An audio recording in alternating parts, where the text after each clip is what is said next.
is Zibby Owens. I'm the host of the podcast Moms Don't Have Time to Read Books, which you should all listen to. And this is my anthology, Moms Don't Have Time to. Okay, and now back to Lauren. Lauren, I'm going to read her bio quickly. You may know her from The Devil Wears Prada, which was the #1 New York Times bestseller and was published in 40 languages and made into a major motion picture starring Meryl Streep and Anne Hathaway. Currently, Elton John and producer Kevin McCollum are adapting The Devil Wears Prada for the stage. Weisberger's 6 other novels were also bestsellers, and her books have sold more than 13 million copies worldwide. That's crazy. A graduate of Cornell University, she lives in Connecticut with her husband and their 2 children. Yes. So there we go. That's you. And I'm so happy to be here. We're actually like in person and together. So nice. I know. Yes, vaccinated and side by side. And it's so nice. It's terrific. It is. It's really nice. It's a big adjustment having an actual other person nearby. It is. I sort of forget how to talk to people. I know. Yeah. I'm a little nervous about it. Same. Maybe you got to jump back in the screen here. I know. Okay, so and just so everybody knows, if you want a signed copy of this amazing book, Where the Grass is Green and the Girls Are Pretty, you can get it on BNN, BarnesandNoble.com. But if you get it in the stores, it's not signed, but it's still great. So perfect. Okay. All right. Yes. Would you mind telling everybody what this book is about, please? Of course. And congratulations. Thank you. Thank you. It's an exciting week. This book is really first and foremost, I think it's a sister's book. I've wanted to write a sister's book for a really long time. And it is inspired a lot by my own sister, Dana. She is, we have an extremely close relationship. And while I wouldn't say that either of the characters in this novel, they're not based on her, they're not based on me, but the way that we talk to each other and the way that we relate to each other, the dialogue that we share, I think really finds its way into this book. Sisters are brutal honesty, no filter, all times, all costs. They just tell it how it is. And I very much hope to recreate that with my 2 sisters. So their names are Peyton and Max. Peyton is a morning news anchor, super type A, very, very ambitious, very interested in sort of constructing the perfect life. She has a 17-year-old daughter, Max, that she is trying to make as perfect as she is, working very hard to get her into the best college imaginable. And then her sister, Peyton's sister, Sky, she's a little crunchier. She's always worked in nonprofits and education. And she's currently, I would say, a frustrated stay-at-home mom in a pretty competitive, affluent suburb of New York City called Paradise. Thank you, Guns N' Roses on.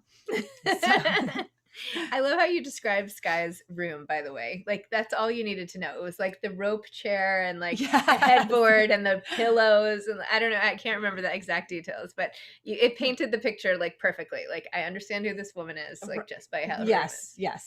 I know exactly what you mean. Those details can be very telling. Yes. Yeah. Exactly.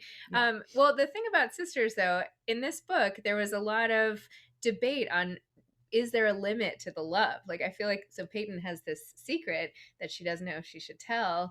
And is that secret going to be the one thing that maybe Sky won't accept? And so there's this big question mark. Do you feel like, tell me about that and putting that in? There is, I know that was, and it's, without giving too much away, that was really something that I thought was interesting. Like these sisters they're very close in age. They've been raised together from the beginning, and there's nothing they don't share. What would be something that they can't talk about? What would be something that really threatens, both of their worlds, their families, has these ripple effects that extend beyond just their relationship. I think when you start bringing in children and husbands and parents, like that's a whole different story. And that is what happens. And I was really interested in exploring that. And it's sort of all set in this town, this backdrop of a really, hyper competitive, really intense place where parents will go to any length to give their kids every advantage, which is something that we I think is so unusual in New York City, in suburbs of New York City, but it extends so far beyond that. I mean, this happens all over the country for sure, in towns all across America now. And I just thought it would be really interesting to see when you put two seemingly normal sisters in this world of where they're kind of asked to bump up against these things, like how far will they go? What will it be like? How will they react? There's also this whole question, and it doesn't have to be with siblings, but it's like, at what could you do to push away the person who loves you most? Like, if I did this, would that be it? Like, like almost Right, like, what can you get away with? right, What right, are you afraid to admit? I feel right. like everybody has these like shameful things on some level that they're like, well, no one will love me if they know XYZ. Right, right. What are the boundary lines of unconditional? We say Exactly. like Yes, unconditional. that's a better There way to aren't say it. many people who fall into that category, right? I mean, each person has very few, if you're lucky at all to have any. But really, like, what is unconditional? So, And I love this whole being swept into the mom madness because, as a mom of 4 kids and you have 2 kids, it's like you can either jump on that bandwagon and like go to every travel soccer game imaginable and like get on every team and do everything, or like you have to really make a stand. And I feel like it starts really early and it extends all the way through college, right? There's no time off in like the rat race. And you did such a good job of sort of making it all seem like, well, of course, this is the next natural step because why wouldn't it be? right, right, right. It is. It's really, that was part of, my kids and your kids, they're not at the college admission stage yet, but it begins so much earlier than that. It begins in preschool. It begins even earlier than that.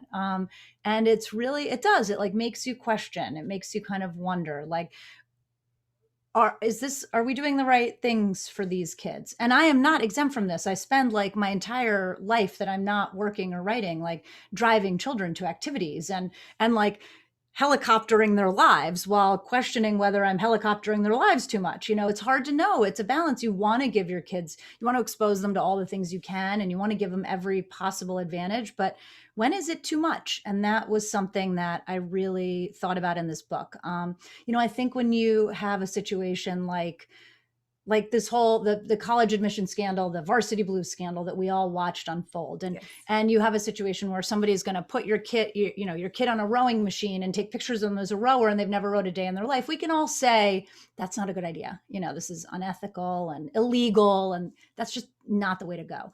But there's so many shades of gray just below that, so many different advantages. And that's one of the things that Peyton sort of goes through, this struggle. Well, we've picked the very best private schools and the very best coaches and the very best tutors and counselors, and like, where do you draw the line? And I just think it's kind of an interesting question, and not one that only like the 1% deal with. I think it's something that, all across the country now, with these everything becoming sort of so kid focused, it's really, it's kind of interesting to say, like, what are we all doing here, And where should we stop? and where should we stop? And what's it going to take to get people to stop? Because clearly the college admission scandal, I'm not sure that was the, I'm well, not certainly sure not either. for Peyton. I'm not sure either. I think it's unhappy kids at the end of the day that's going to make us all stop, but I'm not sure. I mean, Max didn't seem particularly happy. Not particularly happy. That's No. true. Max I mean, is she was, Peyton's 17-year-old daughter. Yeah. By the way, I just loved in your Instagram how you had outfits and like things you could buy for You each of the did. characters. That was so clever. I just you. loved that in terms of like a great book marketing idea. Oh, thank you. And it's fun. It just like the bedroom details. It kind of gives you like a quick shortcut Yes. into looking, what are these characters like? Yes, it was Thank and like you. anyway, the Doc Martens, and I mean, I know you referenced it in the book as well, but just seeing it almost could have been my teenager, but like not the Doc Martens, but the sweatshirt and the anyway, I was like, oh, gosh, and then all the pressure of anyway, all of it. I know. There's also even this relationship between this high-powered wife and her husband, and that was like another dynamic that I found really interesting, right? That Peyton has this big job, and she's this morning news anchor, and she's so famous, and she goes to these cafes and sits and gets a glass of wine, and everybody's just like falling all over her, and her husband is this amazing supportive guy, and yet he's more like in the wings, and yet when a scandal breaks, like what happens then? Right. So it's also an investigation of like how much the same way she's pushing away her sister, like with her husband too. It's like, can she are things forgiven? Are they not forgiven? Right. It's true. You know, how much can even we agree, we find out very early on that they have like a very strong marriage and Yep. they're happy together. They're a really good partnership. They're a good partnership raising their daughter. And like you said, he's incredibly supportive, but like how much elasticity is there really like until something happens? And you know, I think I do kind of explore that. But you know, Peyton as a character was so fun for me to write. Like she's so type A and she's so ambitious and she's so intense. And I think like maybe not academically we find out, but brilliant.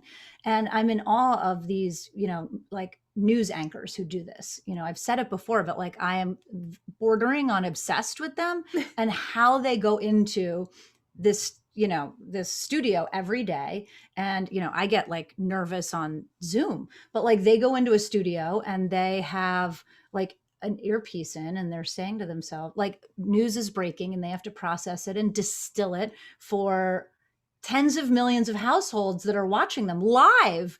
And I'm just so, I'm in awe and impressed by people. And that was like, in particular, her job scenes were really fun for me to write for that reason. Yeah. I don't know how they do that. I don't know pretty how awesome. they do that. Yeah.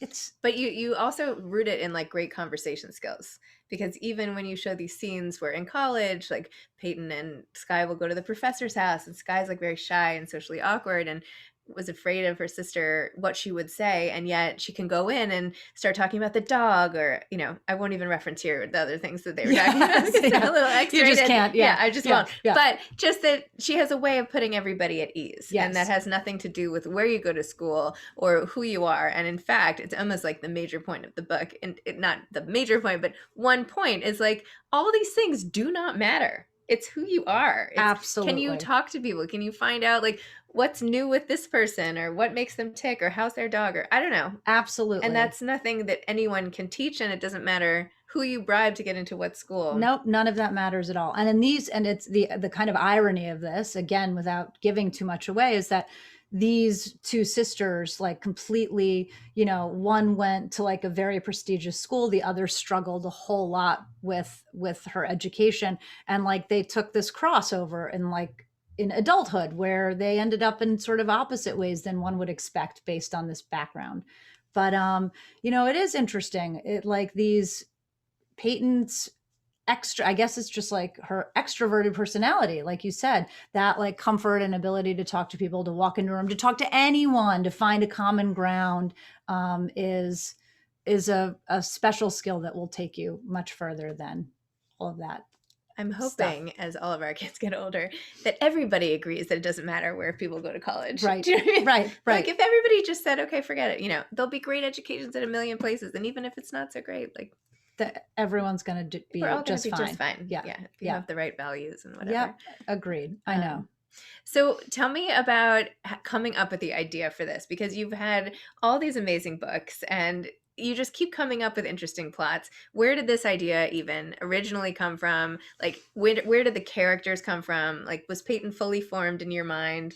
Like, tell me how it all. Yes, well, I've really thought forever about writing a book about sisters, and it never really felt like the right time before, but it did now. I was just so excited to kind of get in there and try. My favorite part of writing overall always is the dialogue. So I really wanted to have a chance to put these two women in scenes together and have them talk to each other the way that real sisters do. I just was excited by that idea.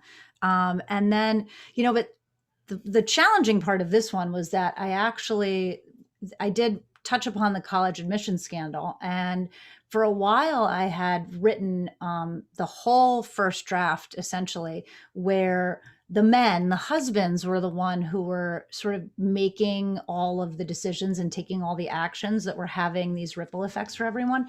But it took me a long time of writing and a lot of wasted words to realize that my strong female narrators were just reacting. So everything, it just wasn't exciting. Like they were just reacting to their husbands all the way through. There were two different setups, two different scenarios that sort of overlapped, but my two sisters weren't, you know, calling the shots themselves, and that didn't feel, it just didn't sit well. So I for the very first time threw out like 70,000 words, like Oh, something that's heartbreaking. painful. It was so painful.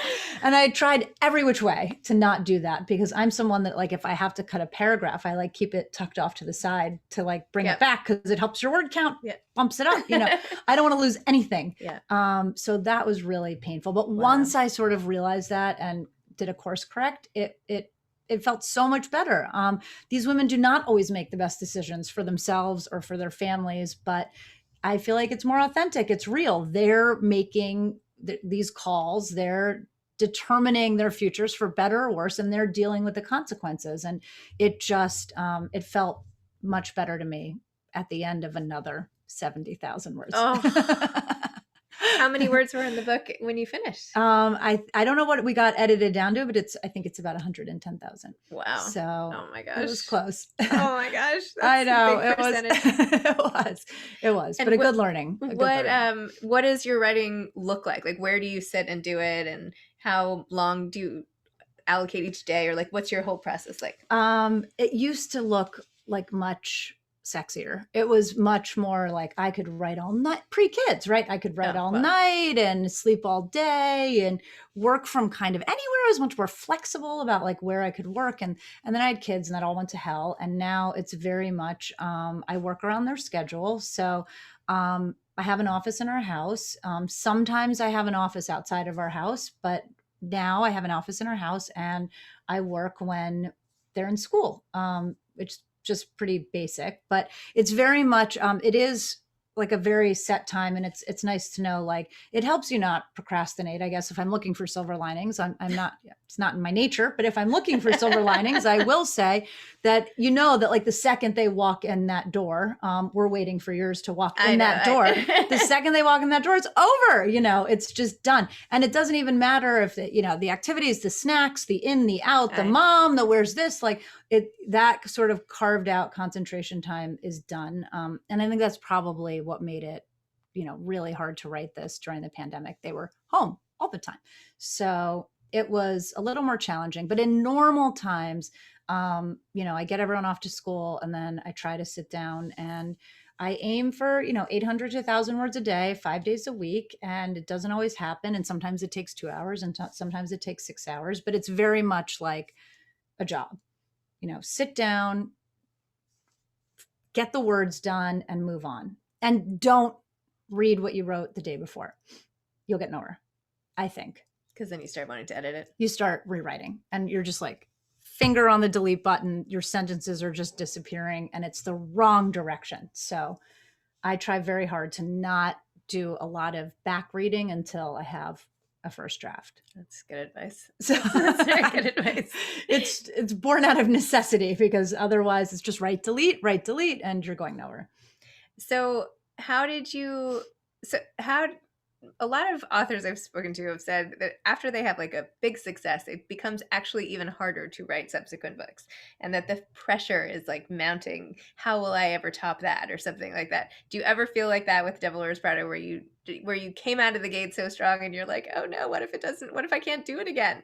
I've definitely felt that. I felt that specific sort of sentiment most strongly with my second book, because the first one, it was this just luck? Was this just circumstance? Was this just something, the gods aligned and the book was this, and it's what everyone wanted to read then. And, but how it's time to like go back into your quiet office and like do it again. And that really did my head in. So that one was probably the hardest of anything. Once I was over that, it's not that they get any easier, but there's also this knowledge that like what happened with the Devil Wears Prada, the movie, now like the play, like all of these are like once in a lifetime things. For some people, maybe not. There are a few times in a lifetime or a career, but to have something that like really went to this level and that so many people know, and Meryl Streep's in your movie. I mean, it's crazy. It's craziness. And I don't think I realized it then how crazy it was. It was the first book. I was 24 years old. Like I had Oh no my idea what was gosh. going on. I was so excited that like you could walk into a Barnes and Noble and my mom could buy my book at like her Barnes and Noble. Not, you know, that was mind blowing. Never mind like all of the other stuff that came about with it. So I think I know now. I don't feel that pressure anymore. I mean, I feel pressure to write a good book and to like deliver to my readers who have stuck with me like what they want and what they like, hopefully what they can relate to. Very much so. Like I still want to write the best book possible, but the idea that like there's going to be this craziness again. I mean, I think I now, after many years gone by, have the perspective to know that like this is not normal. You know, that was not normal. That was totally extraordinary and amazing and overwhelming and crazy. And um you know, it's not, that doesn't like really translate anymore into what I work on now. You're almost like a case study, right? I feel like no, I'm serious. There are all these like what happens with like child stars or like actors and actresses who have like a big success early in their life and what happens. And it's so much rarer to find an author who like hits it big that early in life, right? First of all, it's hard to even get a book published that early in life, let alone Totally. like have a book be a blast. So, Totally. um, No, it's crazy. And it was really like at the time, it was really overwhelming. It was I kind of bet. terrifying. You know, they like sent me out on the road for 4 weeks at a time and then over to London and Paris and German. Like I was just kind of sent out like alone and I didn't know with like the book wranglers and, Yeah. you know, and I didn't know. It was like a lot of like, say this, don't say this, definitely don't say that. And here are your tickets, you know, and it was like, oh my God, you know, it was really, it was kind of terrifying and overwhelming. And, you know, obviously like all good things came out of it. Like I feel so lucky now. I have this career all born out of that. And in hindsight, like it should have all just been like enjoy, and I should have just like enjoyed everything in the moment, but it was terrifying, I think, as it happened. You know, they didn't tell me like, I don't know. Now, you know, now publishers know. People have there's some books that sneak through, but you have a pretty good idea of like maybe how one's going to do, what do pre-sales look like, what do sales look like. People, you're kind of like in the loop of what's happening, like what is your publisher, how are they positioning it? I didn't know any of that. I mean, like I said, I was 24 years old. I had no idea. I was so excited that it was just being published. And I had no idea that they knew for sure it was going to hit the list and it was going to hit high. Like I got that phone call. I was standing at 86 and Lex. I'll never forget outside that Petco. And she was like, "You made the New York Times bestseller." And I'm like, "What?" You know, like in no universe was I expecting that phone call. Did I have any clue from anyone that that was Wow. coming? So it was just, it was like a totally different time and a crazy one, a crazy one. And so are you still involved like with this play and everything? Are you involved with the play? And I am. I mean, it's been real. That part's like incredible. I I just mean, interviewed, by the way, Paul Rudnick, oh, it's and the he said he was loveliest. writing it, working Yeah, on writing yeah, it, yeah, and I was yeah. like, oh, I'm Yes, emailing Lawrence yes, up. yes, yes. Oh, that's so cool. He's so lovely. He's one of the book writers on the show, and it's incredible. Like it's such a, it's so different from the making of the movie, which was really so cool to watch that because it's obviously so very different from putting together a book. But this is so different, and it's really fascinating. Like it's so collaborative. You have all of these different voices in the room. You have like Elton John writing the music. Like, oh my Amazing. God, what is even that? I mean, I Yeah. can't even I can't even say it without being like, what? You know, So and cool. people like Shayna Taub is writing the lyrics, and you've got people like Paul on the book, and it's, they're all like, there's so many different like brilliant creative people putting it together, and fingers crossed we'll see it next year. Ugh, I I'm mean, so it's excited to see wild. him play again. Me too. Oh my Me gosh. too. Like even if it's terrible, Anything, pretty much anything at this Yeah. point. just put something on. Put me in a theater Yeah, again. I'm just gonna sit there. Give me like the M&Ms and like leave me alone. It's so true. I could just put my kids on the stage. I'd be happy to watch. It's so true. Watch Just whatever's a there. return to that, please. Yes. So are you working on anything now? I have my my next idea. I'm sorry, I'm not totally ready to share it yet, but It's okay. yeah, but it's a similar, it's definitely like a book about relationships, and it's definitely something that I think like toes the line in terms of like public and private persona, I think is what I would say, which is also something that's really interesting to me. Have you started cranking out the words? Close. Close. I've started writing. I've started the process of like lots of note taking. And how do you do it? Do you outline the whole thing at all? I don't. No, I don't.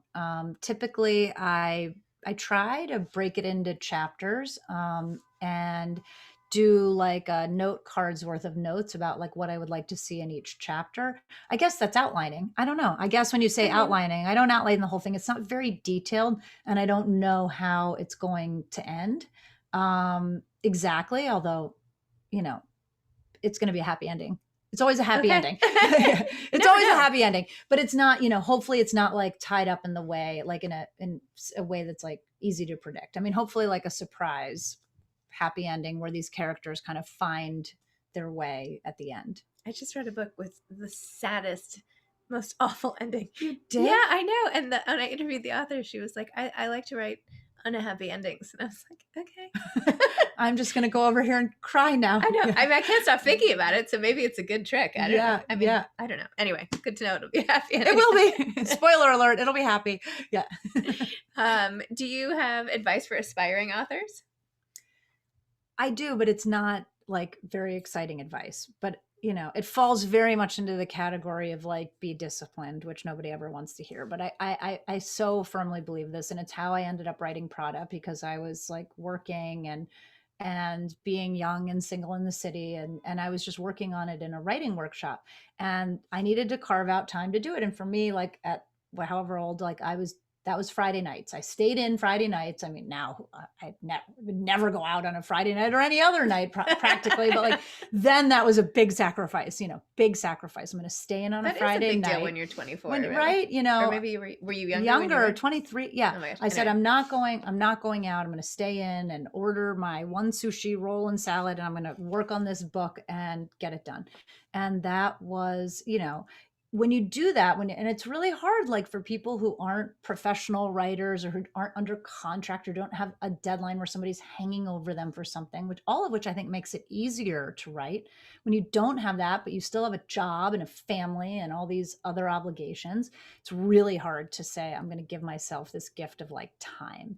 And I think like in my mind, like the ticket is like weekly. Daily is just never going to happen, but like a weekly chunk of a couple hours, like after 6, 8, 10 weeks, you're really going to have something, you know, if it's really, and that level of consistency, I think is what gets it done. So that's what I would probably say. It's not the most welcome advice, but it's not that. I think it's honest. I think it's honest.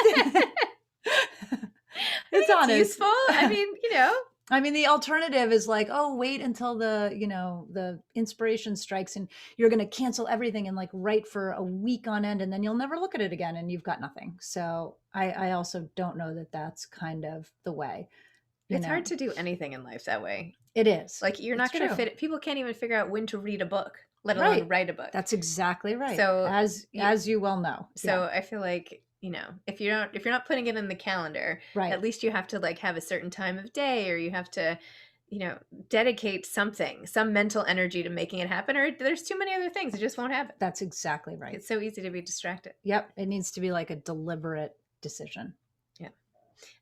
Well, I haven't remembered. Oh, we have lots of questions in the chat. Oh, this good. Is perfect. Look at that. Fun. Okay. Am I good or what? I mean, this is amazing. I didn't even check. Okay, we have some questions. This is from Sherry Lynn Puzzi, who, by the way, runs Moms Don't Have Time to Grieve, which is also part of my little thing. Okay. Love. When did you come up with the idea for this book? Was it something you thought of before the big scandal that we all know about, or was that the inspiration for it? That was a little bit the inspiration for it. You know, it was not before that big scandal. It was after. And I wanted there to be like a morally questionable subject thing that these sisters were wrestling with. And I didn't want it to be something as like unsexy as like financial crime, or, you know, like I wanted it to be like something juicy. And when I started thinking about that, like that really opened up the floodgates of all of this, like hyper intensive parenting. It sort of pulled in the suburbs perfectly.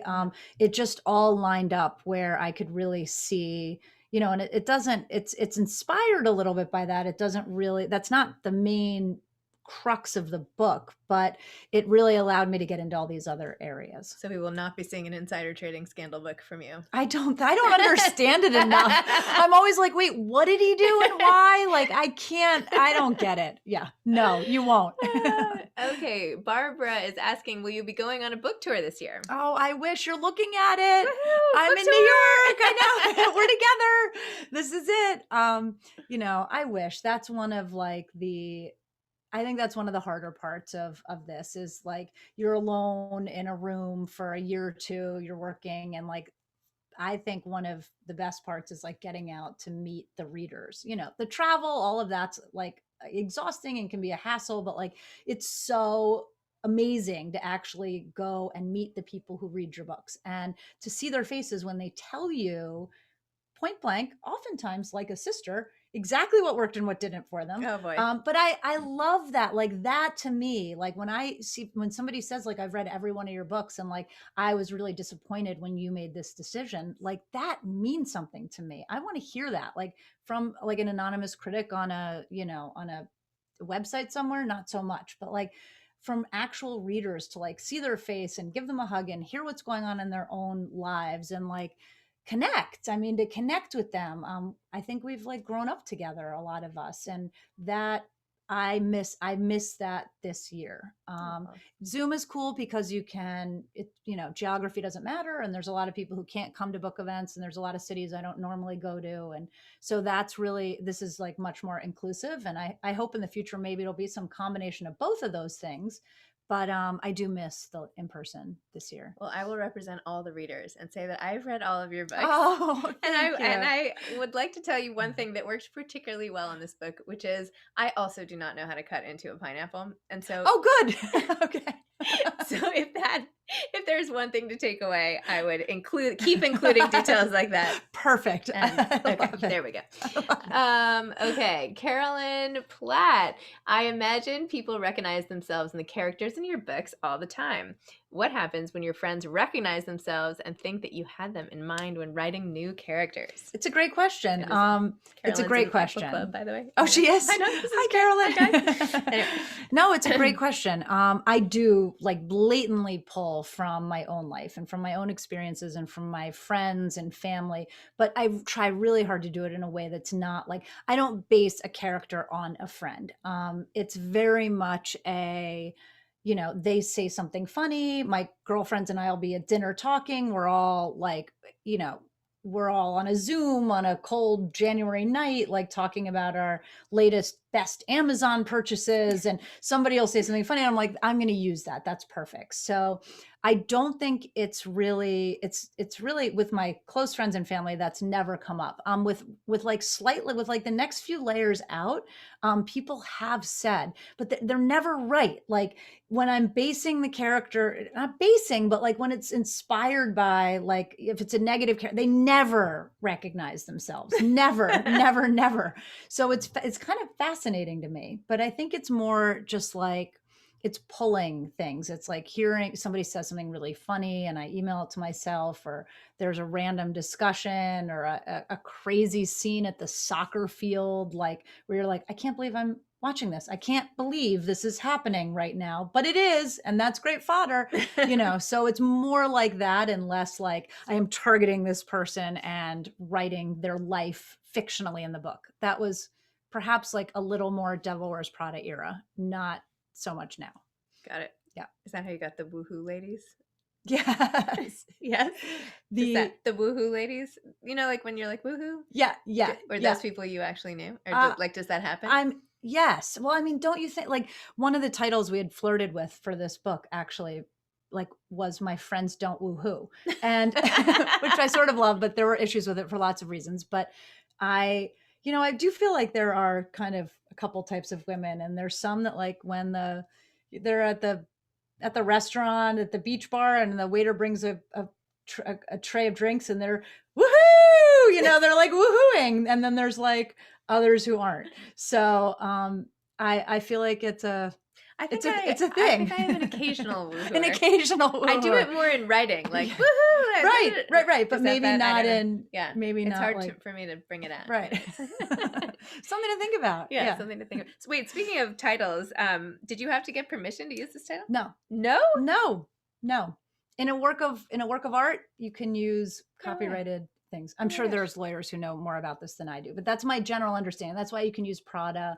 You can sort of use these proper nouns because it's for a creative purpose, like the Campbell soup can. It's kind of all under the rubric of okay. I have to say, it took me a minute to remember who sang the song. Is that so embarrassing? No, it's okay. I was like, I know the song. I started like singing it, and I was like, oh, awesome. And then I'm like, okay, was it fun? Okay, I'm not even. It shows you had probably better taste in music. I did. Growing up than I did. I have no memory at all. That's what it shows. Either one. No, it's fine. No memory. All done. Alexa wants to know, what kind of research do you do, and how long do you spend researching before beginning a book?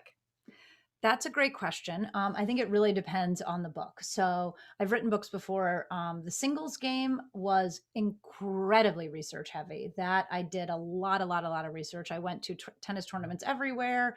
I interviewed loads of people at the WTA, at the USTA. I interviewed players and coaches and executives, and I really tried to get a feel for what it would look like for somebody to be like a professional player on the circuit, and the challenges and the triumphs and all of that. In a book like this, it's definitely less research. I live in one of these towns. I have a lot. This is my life too. This is not, I'm not like an outside. This is my life. Like I also struggle every day. Like I said, with, am I being insane with my children? Am I just being like over the top? And is this crazy? Like, what are we doing? Is this okay? And then I keep doing it. So the research is really a lot from, my world, my friends, my family, what I know and see. And of course, like what you read. But technical definition of research, much less so for a book like this. I have to say, when I got remarried to my husband, he used to be in the tennis world, and I got maybe 4 copies of it as gifts. You did? Yeah. Like every couple of weeks I would get another one in the mail. And you're like, and I had already bought it. No, it's fine. But I had them like everywhere for a while. Yeah. And anyway, I wish we had known each other. I would have loved. Seriously. We could do another one just on that. That's perfect. Okay. Yeah. Vicky wants to know, do you take some downtime in between books? I do. And it's sort of, I guess you would say it's kind of right now. When this is hardly downtime. Well, no. I mean like next week. Yeah.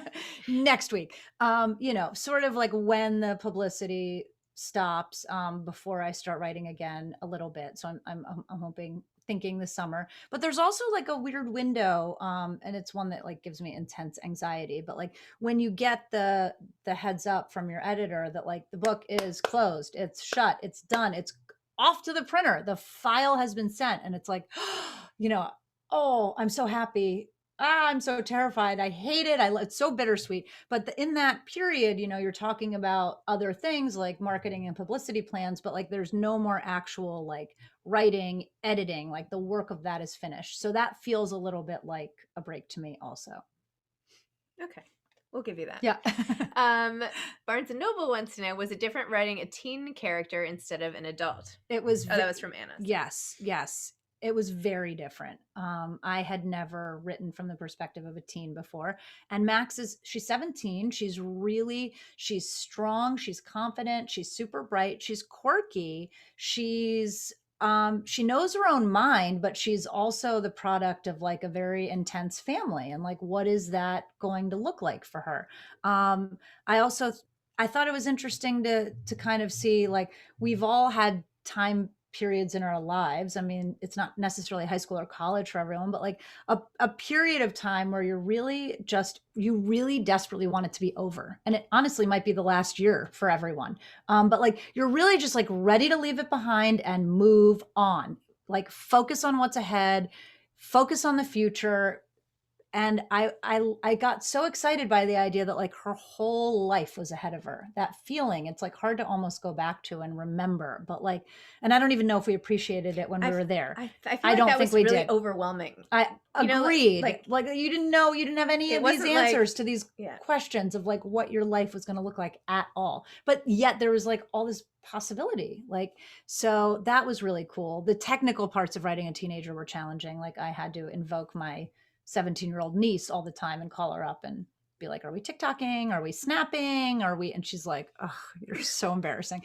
You know, like whatever language you're using to describe this is awful. Like we need to adjust this. She definitely regulated some of the teen descriptions of like what would happen. Like, can this scene happen at a Starbucks? Is that like a thing? Can it not? You know, I had a lot of questions in terms of, are we making this believable? So that helped. But and yet you still included the guy whose name was Stroker. I just had to. It's just funny. I know. See, it makes you laugh. It does. There are so many times. I just kept chuckling. I was like, I love your sense of humor because it's so like understated and just like funny, and it just comes at all these different times. Anyway, it's hilarious. It's really, really funny. Was that based on your own, like your niece and your kids, like the age gap where you had Aurora? Wasn't it Aurora and Max? Yeah. You know, it wasn't really. Mine are closer. But yeah, I did kind of think that was interesting. I do. Was a very sweet relationship there. Right? Yeah, wasn't it? was really yeah. sweet. Yeah. Okay. Breezy wants to know, which is a really cool name, if the book were made into a movie, who do you want to play the main protagonist? Oh, this is the hardest question. It's so hard. I would love for it to be made into a movie. I don't know who I would picture. It also doesn't help that like I don't know anyone anymore. Like, where's Us Weekly when you need it? It's like gone. They need to tell me who would play them. I'm not good at this game. I'm not good at this game at all. Maybe, I don't know. I always want to say Margot Robbie for everything, and she's not right Done. at all. We can do her. She's skyish. She'll be perfect. She'll be perfect. She's not like hippy dippy enough for I know for Sky. It's you hard. need like I don't know. Also, don't they have more brown hair? Is it blonde or brown? I can't even remember. Peyton's blonde, Sky's brown. I don't know. It's hard to say. Breezy, I'm picturing Peyton more as the Megan this is my brain. I don't know. You know the movie that came out about the broadcast, the whole scandal with Megyn Kelly. Did you watch that movie? I didn't. I can't remember. Okay, well. Yep. Never mind. I'm like movie. I'm movie illiterate, which doesn't help. Sorry, Breezy. We're gonna work on that for the next one. Next, before I do any more conversations, I'm gonna pick my characters. So. Yeah. Dee wants to know, what was your hardest scene to write in your latest book? Ooh, I would say that it's a great question. The hardest scene always for me is the opening scene. I think no matter what, I think that's true of every book, and it's the one I rewrite the most. You've got these like competing inputs when you're writing the first scene. Like you want to, of course, immediately like draw the reader in. I am ruthless as a reader. Ruthless. Like if I am not pulled in right away, I'm done. I really don't fight through anything. I don't see it through. I feel like there's more books than I'll ever be able to read, and I'm only going to read what I am super into. So luckily, I don't think everyone's like that. People can be maybe a little more forgiving, but I don't want to take for granted that they're more forgiving. I really want to like pull everyone in the beginning. And you want to introduce like your characters and really get to show who they are without a whole lot of description. You need like a scene that's going to really give you like a glimpse into their lives and maybe what is about to start. And then you've got like recently I have started thinking about it, this added pressure of like, it needs to be really, I think kind of like super compelling and action packed. Cause you've got, ebook download samples. So, people are going to download a sample. It's always the very beginning, and they're going to decide whether they want to read the book or not based on that. So like, that's always kind of hovering here. Interesting. So I find definitely the first chapter the most challenging, also the most rewarding when you get it right, or if you get it right, or if you ever believe you get it right. I was just interviewing Maggie O'Farrell, who wrote Hamnet. Have you read Hamnet? I've read, yes, no. Yes. Parts of it. Parts okay, of it. whatever. Yes. You know Yes. the book Yes. I'm talking about. Yes. Anyway, her advice was always start in the middle. Like, don't try to start at the beginning of your book. Just jump in and start in the middle. Interesting. I love that. She's like, because you never really know where the beginning is, so just start in the middle. I love that. Right? Yes. If it takes all the pressure off. It does. And then if that ends up being the beginning, so be it. You're good. Yeah. Yeah. Anyway, I love that. I do too. Why did you choose Where the Grass is Green and the Girls Are Pretty as a title? And then we almost have to wrap up, so this will be our last question. Okay. That was really, again, this was like my girlfriends and I were on Zoom and we were trying to title this book and we came up with so many, so inappropriate, so funny. I have a list of potential, not real titles. I mean, 90% of them I couldn't even share with the publisher because they were not going to fly.